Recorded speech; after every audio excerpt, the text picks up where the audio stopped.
Sa katawa matay damam at di pa magagaw na mga bae.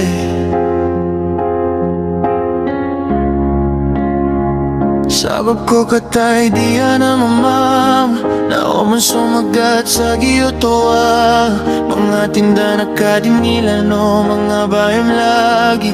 So bago araga ang nakabituanin Miya kay sarong nga napiniktura no isa ko mga bae namin viral sa social media. Sa taman sa piyakiso gumawa na journalist na piyaman ni Ira na ma-interview Ira ng koto ang matay da mama.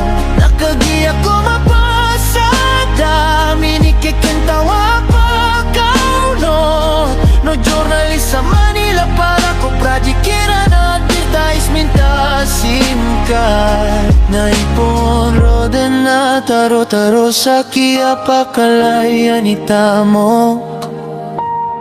So kia pakabaling o matay da mamasi ko ingediran na madakila paggalaw ron taman sa initag polinira na masakaw ron sa ginawa na ayat na miya misitaw na sodato sa giyoto ingediran sa taro sa iniodokian ron suwatayan na raga miyos mambo sa giyoto ingediran napakaganta so totoo na miya kawing siran sa taman sa aming babaw at asiran